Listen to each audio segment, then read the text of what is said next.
Hello class 11th। Well students, हमने जो biological classification में जो पिछला टॉपिक किया था दैट वाज वायरसेस, राइट। तो हमने क्या किया था, दैट वाज वायरसेस के बारे में पढ़ा था। हम थोड़ा सा हल्का सा इसका इंट्रोडक्शन ले लेते हैं कि वायरसेस में हमने क्या देखा था कि नॉन लिविंग एंटिटीज़ कंसीडर किया जाता है इनको। नॉन लिविंग एंटिटीज़ कैसे कंसीडर किया जाता है, क्योंकि इनको ये क्या होते हैं, ये ऑब्लिगेट पैरासाइट्स होते हैं। और ऑब्लिगेट पैरासाइट्स क्या होते हैं, जिनको अपने रिप्रोडक्शन कराने के लिए या अपने मेंबर्स को बढ़ाने के लिए किसकी ज़रूरत होती है, दैट इज़ होस्ट सेल की ज़रूरत होती है। ठीक है, यानी कि होस्ट की ज़रूरत होती है। होस्ट इनके लिए एक मशीनरी का काम करता है, तो होस्ट की ज़रूरत होती है अपने जो नंबर्स हैं उनको बढ़ाने के लिए, रिप्रोड्यूस करने के लिए, दैट इज़ ऑब्लिगेट पैरासाइट्स। ठीक है, तो वायरसेस क्या नॉन लिविंग एंटिटी है, क्योंकि ये जो वायरसेस हैं ये नॉन लिविंग ऑर्गेनिजम्स की तरह एक्ट करते हैं अगर ये किसी भी होस्ट के बाहर हों। लेकिन जैसे ये होस्ट के अंदर एंटर करते हैं वैसे ही ये क्या करने लगते हैं, ये होस्ट की सेल को यूज़ करते हैं और अपना डीएनए उसमें ट्रांसफ़र करते हैं और क्या करते हैं, रिप्रोड्यूस करते हैं, मल्टीप्लाई करते हैं। क्लियर।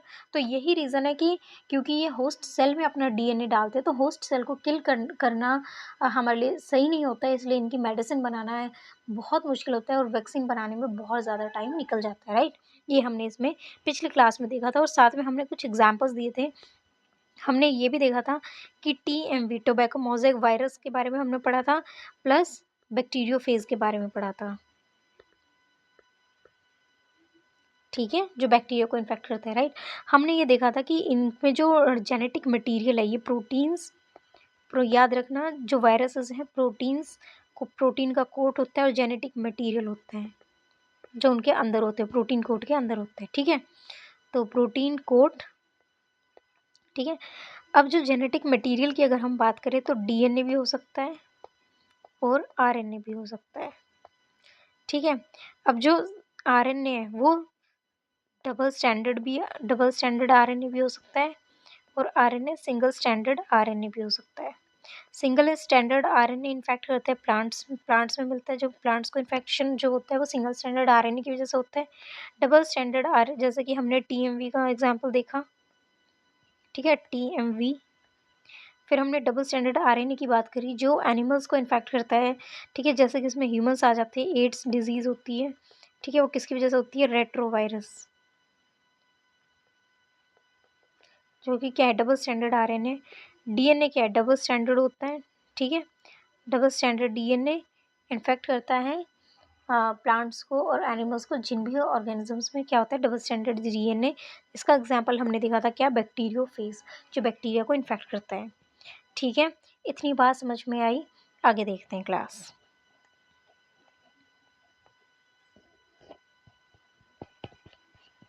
ठीक है,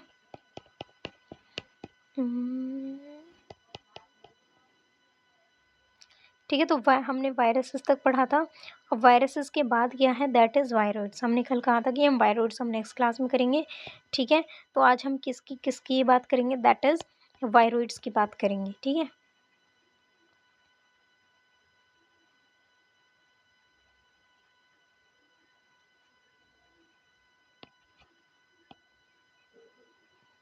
हम यहाँ बात करने वाले दैट इज़, सो नंबर 1 पे वायरसेस पढ़ा था, अब हम बात करेंगे वायरॉइड्स की।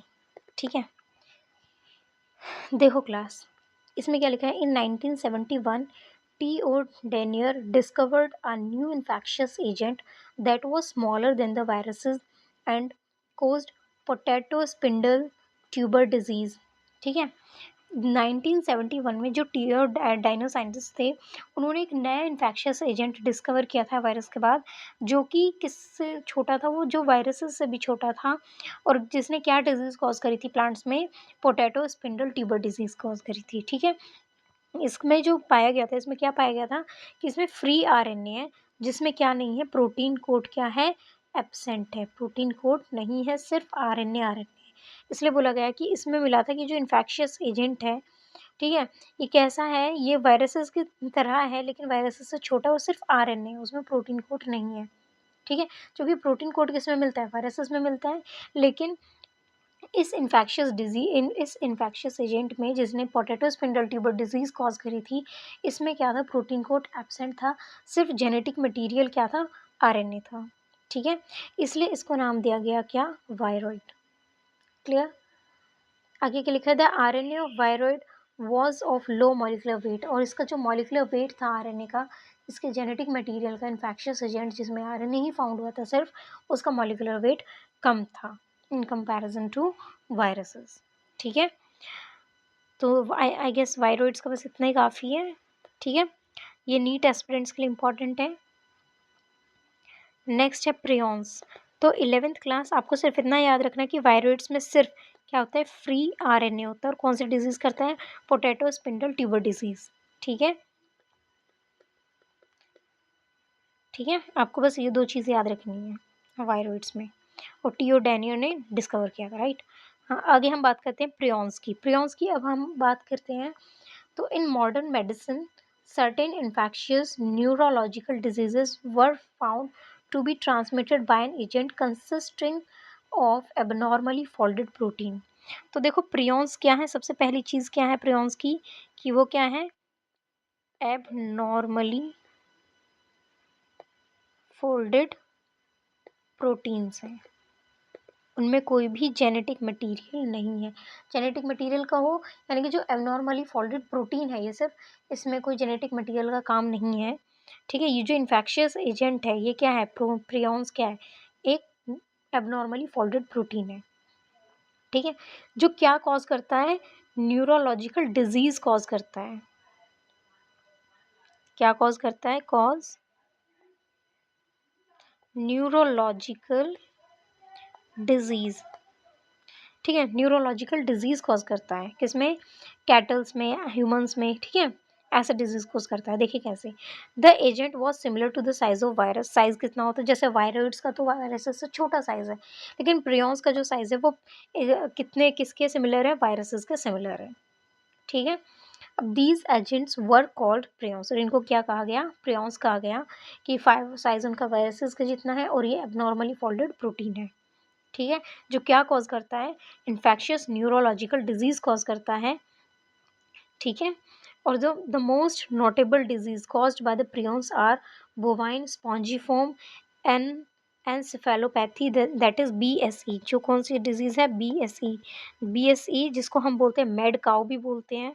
ठीक है, मैड काउ डिजीज भी बोलते हैं। ठीक है, मैड काउ डिजीज भी बोलते हैं, और केस में होती है, कैटल्स में होती है, ऑब्वियसली कैटल्स में होती है। ठीक है, इसमें देखो स्पॉन्जी फॉर्म लिखा है ना, तो इसमें जो ब्रेन होता है वो स्पॉन्जी फॉर्म जैसा हो जाता है। और ये न्यूरोलॉजिकल डिजीज़ है जिसमें जो एनिमल्स होते हैं, कैटल्स होते हैं, थोड़ा सा बैड बिहेव करते हैं, थोड़ा जैसे पागल हो जाते हैं, ऐसा सा बिहेव करते हैं। साथ में उनका ब्रेन स्पॉन्जी फॉर्म जैसा हो जाता है, स्पॉन्ज लाइक स्ट्रक्चर दिखने लगता है, और उनका बिहेवियर बहुत डिफरेंट हो जाता है। कहीं ना कहीं मॉर्फोलॉजिकल फीचर्स भी उनमें, बैड मॉर्फोलॉजिकल फीचर्स भी दिखने लगते हैं। ठीक है, ये मैड काउ डिजीज़ है, किसमें, एनिमल्स में, कैटल्स में हम बोल सकते हैं, सॉरी कैटल्स में। ठीक है, वही इसका जो एनालॉगस है, यानी कि उसका भी सेम काम है। ठीक है, इसका जो वेरिएंट है वो क्या है, क्रूड्सफेल्ड जैकॉब डिजीज, जिसको हम बोलते हैं सीजेडी। अब ये होती है किसमें, ह्यूमंस में।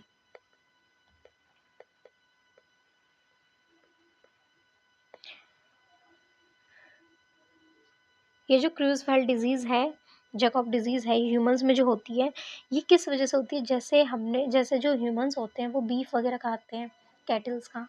ठीक है, जो मीट वगैरह कैटल्स का उन्होंने खाया है, और उस कैटल को क्या है, मैड काउ डिजीज़ है। ठीक है, मैड काउ डिजीज़ हो रखी है अगर उस कैटल को, तो ये क्या हो गई, ह्यूमंस को भी फिर अफेक्ट करेगी। ठीक है, तो ये ह्यूमंस में ऐसे आती है कि जब वो कंज्यूम करते हैं बीफ वगैरह, मीट वगैरह, उन एनिमल्स का जिनको मैड काउ डिजीज़ हो रखी है, तो उस उनसे ये क्या होता है, ये डिजीज़ इनमें आ जाती है, right. I guess I am clear enough. ठीक है, आगे बढ़ते हैं, आगे देखते हैं। तो आई गेस प्रियॉन्स का समझ आ गया होगा आपको। अब हम आगे देखते हैं, आगे हमारा नेक्स्ट टॉपिक है, दैट इज लाइकेंस। हाँ, नेक्स्ट इज लाइकेंस। तो हमारा फोर्थ टॉपिक है, दैट इज लाइकेंस। काफ़ी इंपॉर्टेंट है ये, आपके एग्जाम में आ सकता है 11th क्लास। ठीक है, नीट एस्पिरेंट्स के लिए तो हर एक चीज़ इंपॉर्टेंट है, राइट, एनसीईआरटी की। लाइकेंस की अगर हम बात करें तो सिम्बायोटिक एसोसिएशन है, ठीक है, mutually useful association between algae and fungi. तो एल्गी प्लस फंजाई जब एक सिम्बायोटिक फॉर्म में काम करते हैं, यानी कि फंजाई को बेनिफिट मिले, एल्गी को बेनिफिट मिले, इस इस कंडीशन में हम इनके एसोसिएशन को हम क्या बोलते हैं, लाइकेंस बोलते हैं। कि लाइकेंस क्या है, एक सिम्बायोटिक एसोसिएशन है किसका, एल्गी और फंजाई का। इनमें म्यूचुअल बेनिफिट होता है एक दूसरे को। जैसे एल्गी क्या करती है, फूड प्रोवाइड करती है, सो प्रोवाइड फूड टू फंजाई, ठीक है। फंजाई क्या करती है, प्रोवाइड शेल्टर टू एल्गी। तो म्यूचुअल बेनिफिट हो गया। तो लाइकेंस क्या है, सिम्बायोटिक एसोसिएशन है एल्गी और फंजाई का, ठीक है। एल्गी क्या है, प्लांट किंगडम में आती है, प्लांट है, ठीक है, और लोअर प्लांट है। और जो फंजाई है वो क्या, फंजाई किंगडम का अदर ऑर्गेनिज्म है, क्योंकि हेटरोट्रॉफ है, फंजाई अपना फूड खुद से प्रिपेयर नहीं कर सकती, ये हेटरोट्रॉफ है, इसलिए ये क्या करती है, डिपेंड होती है एल्गी पे फूड के लिए। और एल्गी क्या से एक्सपेक्ट करती है कि ये मुझे शेल्टर प्रोवाइड करे। तो दोनों का सिम्बायोटिक एसोसिएशन रहता है, ठीक है। ये अगर हम क्लास ये तो खैर क्लास 11th है, लेकिन क्लास 12th आपके स्पॉटिंग वगैरह में भी आते हैं, ठीक है, इंपॉर्टेंट है काफ़ी। वेल आगे क्या लिखा, the algal component is known as phycobiont. जो एल्गल कॉम्पोनेंट है, जो एल्गी होगी, उसको हम बोलते हैं क्या, फाइकोबायोन्ट। यहाँ बच्चे बहुत कंफ्यूज होते हैं, वो क्या करते हैं, फंजाई को लिखते हैं फाइकोबायोन्ट और एल्गी को लिखते हैं माइकोबायोन्ट, जबकि उल्टा है। जो एल्गी है उसको हम बोलते हैं क्या, फाइकोबायोन्ट, और जो फंगल कॉम्पोनेंट है उसको हम बोलते हैं माइकोबायोन्ट, ठीक है, क्लियर।